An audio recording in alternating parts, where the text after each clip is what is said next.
오늘 설교 제목을 세상을 이기는 믿음 이렇게 정해봤습니다. 따라합시다. 믿음으로 세상을 이깁시다.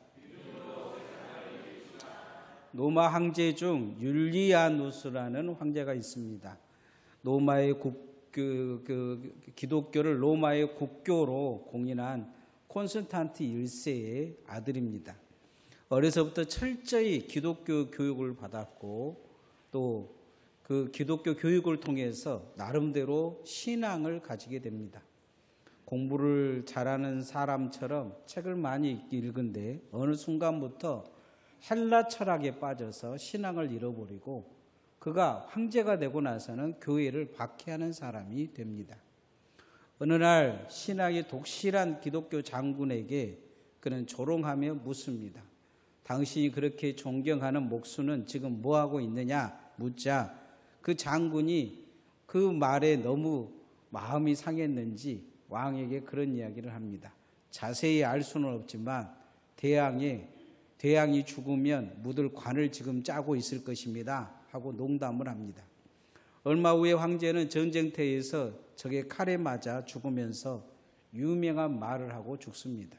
이 말은 아주 유명하게 이제 역사에 기록되어지는데 갈릴리 사람아 그대는 이기었다 하면서 죽습니다. 어려서 신앙을 가졌지만 죽으면서 결국은 신앙을 잃어버리고 예수님을 부인하며 죽은 것입니다. 왜 이렇게 됐을까요? 그는 자기가 신앙을 잃어버린 것 중에 한 가지는 뭐냐면 기독교 예수님을 믿는다고 하면서 잔인하게 남을 죽이고 모함하고 시기하고 권력을 가지려고 서로 다투는 기독교인들을 보면서 시험에 들었다고 이야기를 합니다. 그런데 정작 자신이 왕이 되기 위해서 자신도 기독교인이지만 황제의 자리를 얻기 위해 형제들을 다 죽여버립니다. 그리고 세상의 승리자가 되는 거죠. 신앙 속에서 패배자로 자기 자신을 발견하지 못하고 남을 핑계 삼아 신앙을 자꾸 무시하고 무너뜨렸던 이 사람, 교회를 핍박하다가 결국 자기 신앙도 잃어버리고 운명을 그렇게 마치게 되는 것을 볼 수가 있습니다. 믿음으로 끝까지 신앙을 지킨다는 것은 우리의 생각으로는 쉬운 것 같지만 쉽지가 않습니다. 요한계시록에서 가장 많이 등장하는 단어가 있습니다. 이긴 자라는 단어입니다. 10번이나 등장을 하죠. 이 이긴 자, 오늘날 이긴 자라고 이제 한국교회에 많이 알려진 것은 신천지 이만희가 자기가 이긴 자라 그렇게 이야기하고 있기 때문이죠. 우리가 신앙생활하면서 이기지 못할 부분들 이렇게 자꾸 우리를 이겨오려고 하고 우리의 신앙을 무너뜨리려고 하는 것들이 있습니다. 그건 첫 번째는 시험이요, 두 번째는 절망과 좌절이요, 세 번째는 의심입니다. 요한계시록의 2장에서 3장에 보면 7교회에 대해서 말씀하시는데 그 끝에 꼭 하시는 말씀이 있어요. 이긴 자에게는 무엇을 주겠다는 말입니다. 생명나무 열매를 주게 하고 사망의 해를 받지 아니하고 만나와 흰돌과 새벽별을 주고 만국을 다스리는 권세를 주고 흰옷을 입혀 이름을 그 생명책에 기록해 주고 하나님의 성전이 기둥이 되게 하고 하나님의 보좌 앞에 앉게 해 주시겠다는 것입니다. 이긴 자에게 이런 엄청난 그 계속 복을 이야기하시고 영생을 이야기하신 주된 이유 중에 한 가지는 무엇일까요? 신앙을 이기기가 힘들다는 거예요. 이기며 신앙생활 하기가 쉽지가 않습니다. 늘 뒤로 물러서고 무너져 가는 거죠. 늘 져가는 것입니다. 여러분의 신앙을 이겨가고 있습니까? 아니면 점점 뒤로 후퇴하고 밀려져 가고 있습니까? 믿음으로 세상을 이기기가 쉽지를 않다는 거죠. 믿음으로 세상을 이기는 첫 번째 단계가 있습니다. 그건 뭐냐면 불같은 시험을 이기는 것입니다. 불같은 시험을 통과하는 거예요. 대부분의 신앙이 무너진 사람들 보면 시험 들었다 그래요. 그런데 시험을 잘 통과하지 못해요. 무너져 버립니다. 따라합시다. 불같은 시험을 이깁시다. 예수님께서 사역을 시작하기 전에 40일 금식을 하셨어요. 금식한 후에 바로 찾아온 게 누구였느냐? 사단이었습니다. 예수님을 이곳저곳 끌고 다닐 정도로 힘들게 합니다. 이 마귀가 예수님을 시험했을까요? 예수님의 하시는 일을 망치려고 하는 것입니다. 예수를 믿는 한 직원이 있었어요. 그런데 교회를 다니는 직원들을 싫어하는 사장이 어느 날 그를 불러다 놓고 조롱합니다. 나는 예수 믿지 않아도 잘 먹고 잘 사는데 너는 교회 다닌다면서 왜 그렇게 힘들게 사느냐? 왜 그렇게 늘 집안에 안 풀린 것들이 많느냐? 하면서 조롱했습니다. 그 소리에 직원은 그런 이야기를 합니다.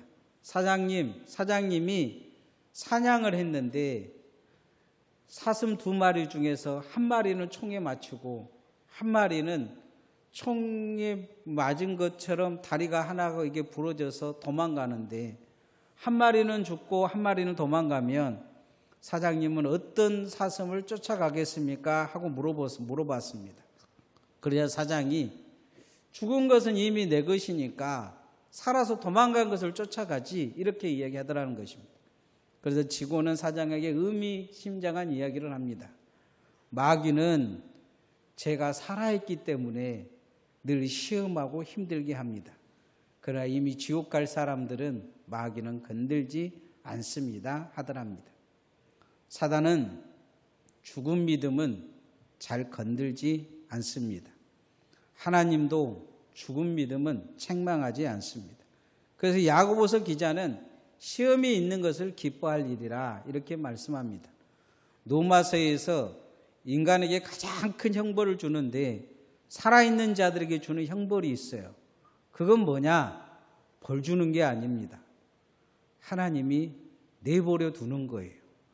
뭔 말을 해도 나쁜 말을 하고 나쁜 행동을 하고 살아도 하나님 한 말씀 안 하시는 거예요. 그냥 내버려 두는 거예요. 그렇게 살다가 지옥 가라 하면서 내버려 두는 거예요. 이게 하나님이 준 최고의 벌이라고 로마서에 이야기하고 있어요. 오늘 시험이 있다. 하나님이 나를 시험 들게 하셨다. 사단이 나를 시험으로 끌고 있다. 이것은 여러분의 믿음이 아직 살아있기 때문입니다. 그래서 시험이 있는 것을 기뻐하라고 야고보서 기자는 이야기하고 있습니다. 1장 2절 말씀 한번 같이 읽어보십시다. 시작. 내 형제들아 너희가 여러 가지 시험을 당하거든 온전히 기쁘게 여기라. 여러 가지 시험을 당하거든 기쁘게 여기라는 거예요. 시험 당한 사람들 보면 기쁜 사람이 없어요. 이미 얼굴이 벌겋게 있다든지 불만이 가득하다든지 아니면 근심과 그 걱정에 시들려 있는 그런 얼굴들이죠. 그러나 하나님은 기뻐하라고 말씀하고 계셔요. 왜냐하면 그 시험이 있는다는 것은 믿음이 있다는 거예요. 그에게 하나님의 말씀이 아직 있고 은혜가 있고 성령의 역사가 나타날 가능성이 있다는 거죠. 욥기서에도 보면 사단은 욥을 시험해 보자고 이야기를 합니다. 욥의 세 친구는 시험해 보자고 말도 하지 않아요. 욥이 불같은 시험을 이길 믿음이 가지고 있기에 하나님은 그래 허락하면서 시험해 보자고 같이 이야기합니다. 하나님은 욥이 불같은 시험도 이길 거라고 말씀합니다. 욥은 그렇게 고백합니다. 내가 이 불같은 시험을 지나면 정금같이 하나님 앞에 나오리라 고백합니다. 그 시대에 가장 좋은 믿음의 사람이었기 때문에 하나님은 시험해 보자고 그렇게 자신 있게 말씀하신 거죠.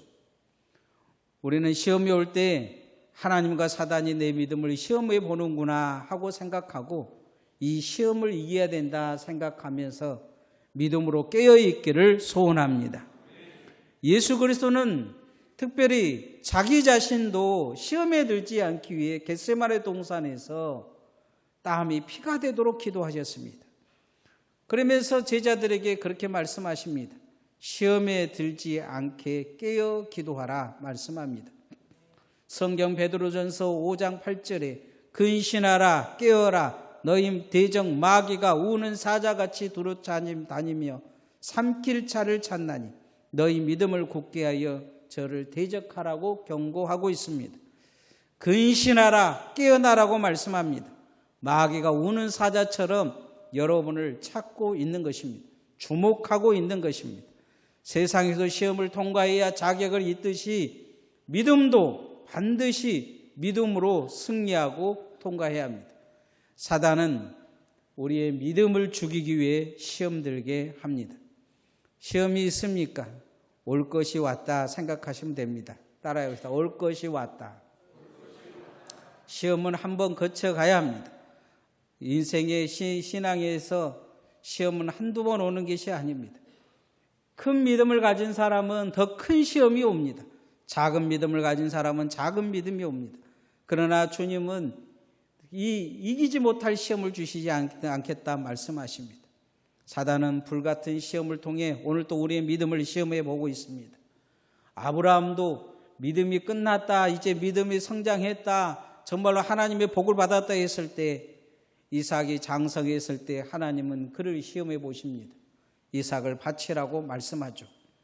욥도 가장 잘 살고 행복하고 모든 걸 누리고 있을 때 사단은 찾아와서 시험해 보자고 합니다. 아브라함도 욥도 그 시험에서 이겨냅니다. 그리고 하나님이 인정하는 믿음으로 섭니다. 사단은 그들을 건드지 못하고 사단은 그들을 떠나는 것을 볼 수가 있습니다. 하나님도 사단도 인정하는 이기는 믿음을 가지시기를 소원합니다.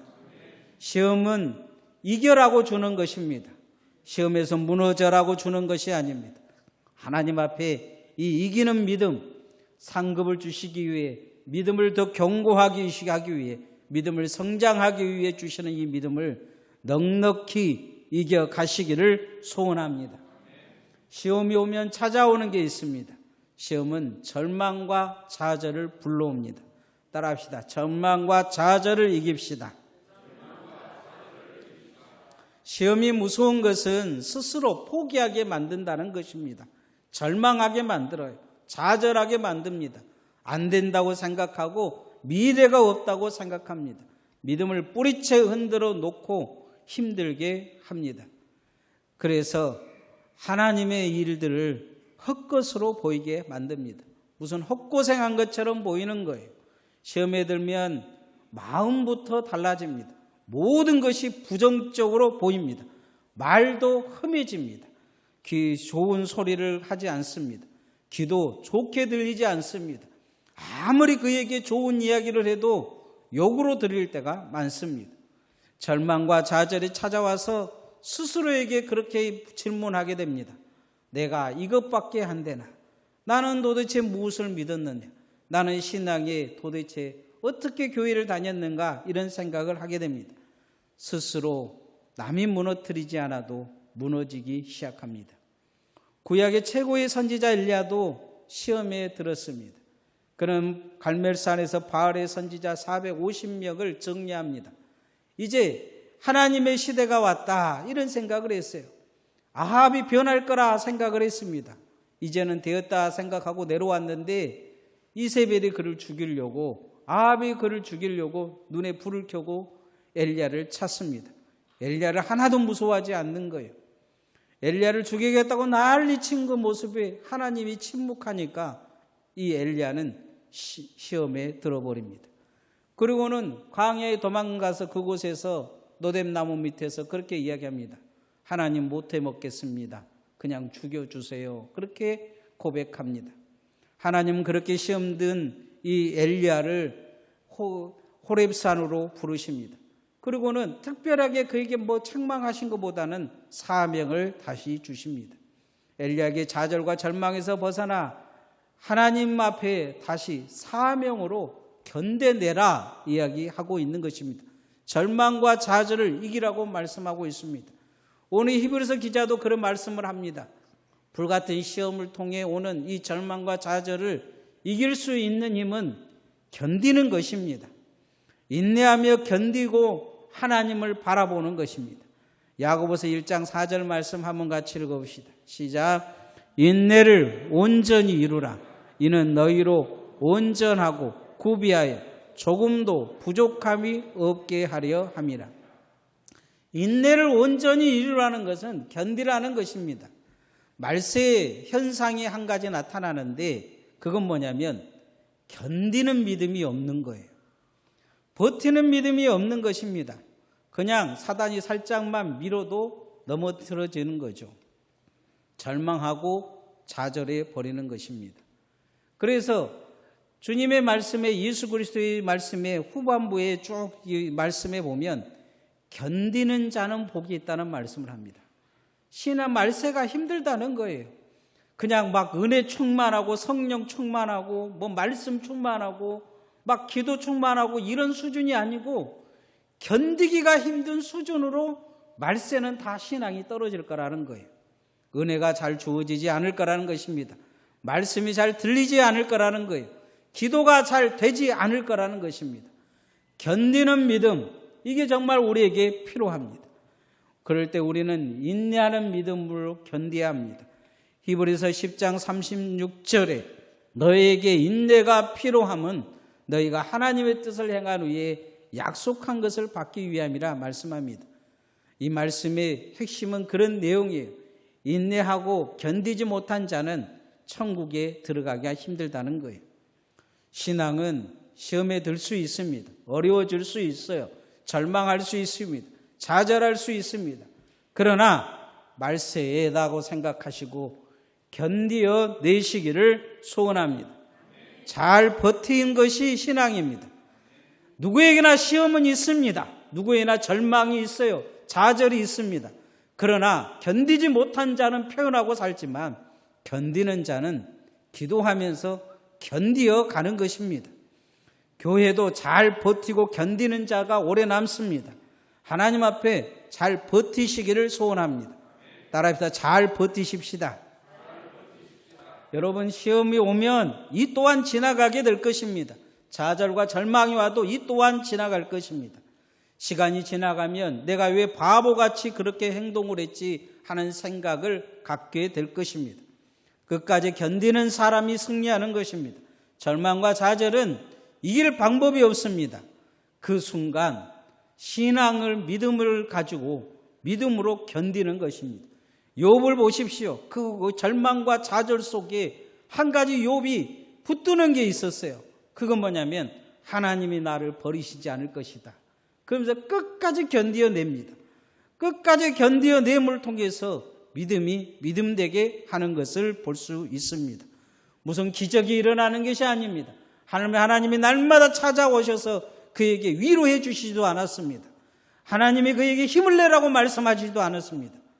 그의 주변에 있는 친구들은 그가 잘못했다고 욕하고 심지어 그의 마누라까지 그렇게 이야기합니다. 하나님을 욕하고 죽으라고 그렇게 이야기합니다. 그런데 욥은 견디어냅니다. 견디어내는 믿음이 마지막 승리할 줄 믿습니다. 잘 견디어내서 승리하시기를 소원합니다. 이 절망과 좌절이 찾아오면 그 마음 중심에 암덩어리 같은 그런 신앙을 죽이는 생각이 듭니다. 무엇이냐면 의심입니다. 여러분, 의심하는 마음을 이겨내야 합니다. 따라합시다. 의심하는 마음을 이겨냅시다. 여러분, 의심은 심각한 정신병의 출발점입니다. 의심의 병으로 알려진 질병 중에는 편집성 인격장애, 강박증, 부정망상이라는 그런 변명을 가지고 있는 병들이 있습니다. 편집적 인격장애는 그냥 모든 걸 의심하는 것입니다. 근거 없이 불신과 의심을 하는 정신질환입니다. 지금 우리나라에 우리나라의 제일 높은 사람이 이 병에 걸린 것 같아요. 그래서 적대적인 태도를 보입니다. 남들이 모든 말하는 것, 반쪽만 생각하는 거죠. 반쪽만 생각하다 보니까 애곡될 수밖에 없습니다. 이런 상황에서 성경에 나와서 동생을 죽인 사람이 있습니다. 가인입니다. 그의 의심은 하나님을 의심하게 되고 동생을 의심하게 되고 결국 동생을 죽입니다. 의심이 주는 또 다른 질병은 강박증입니다. 불안감을 끊임없이 의심으로 이게 발전시키는 정신질환입니다. 사울 같은 정신질환이죠. 강박감이 있어요. 늘 쫓기는 느낌이 있습니다. 그는 사무엘을 기다리지도 못하고 그는 또 하나님이 이 아말렉 족속을 다 죽이라고 이야기를 했는데도 좋은 걸 남겨서 뭔가 자기가 왕이 끌려 내려갈 것을 준비하는 그런 강박증이 있습니다. 죽을 때까지 다윗을 쫓아다니면서 그렇게 죄악을 쫓아다니며 사단을 쫓아다니는 강박증이 그의 삶에 나타납니다. 이런 사람은 절대 하나님께 순종하지 못하며 늘 반역을 꿈꿉니다.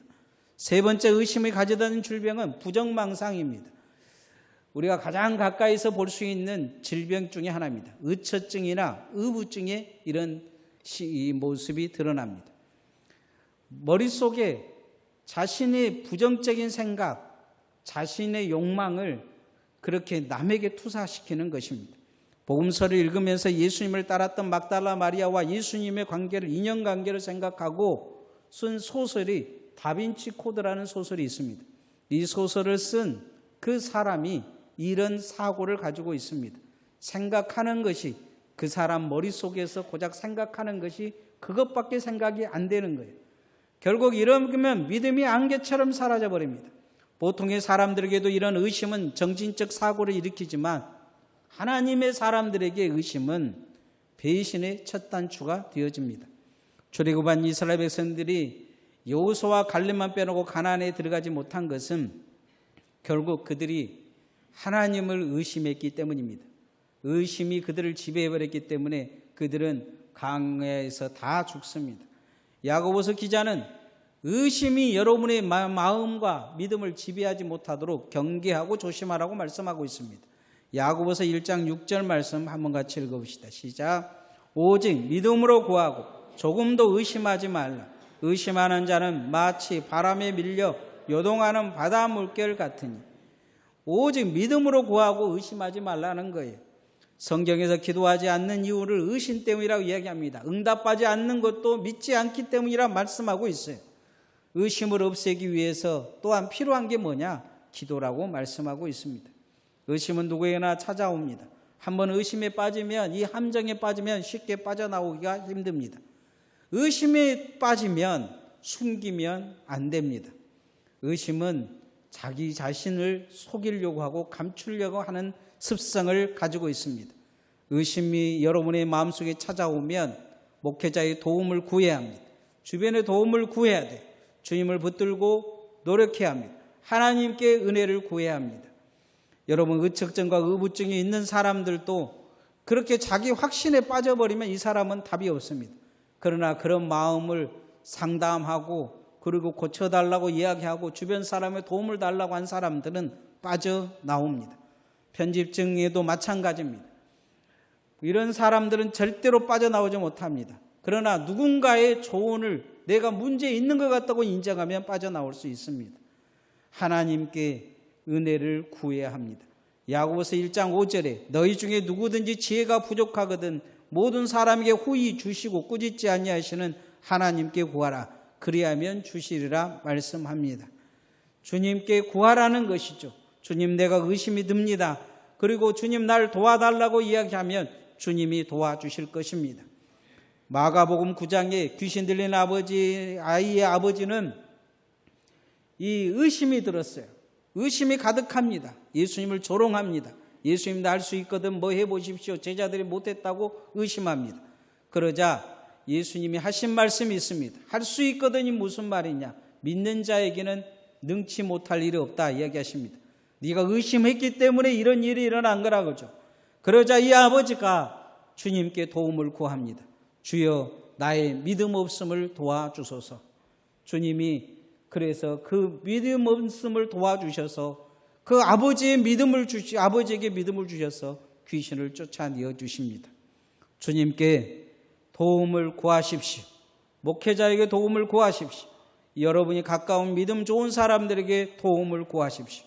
그래서 의심에서 빠져나와 온전한 믿음으로 승리하는 이기는 믿음이 되어지기를 소원합니다. 성경은 이기라고 말씀하고 있습니다. 여러분이 이겨가고 있습니까? 여러분은 불같은 시험에서 이겨가고 있습니까? 여러분의 마음속에 찾아오는 절망과 좌절에서 이기고 있습니까? 의심하는 믿음에서 이겨가고 있습니까? 사단은 오늘 또 우리를 불같은 시험에 집어넣고 우리를 무너뜨리려고 합니다. 좌절과 절망 속에 빠뜨려서 자꾸 하나님 앞에 포기하려게 만들려고 합니다. 의심하는 믿음을 주어서 믿음을 송두리째 뽑아버리려고 합니다.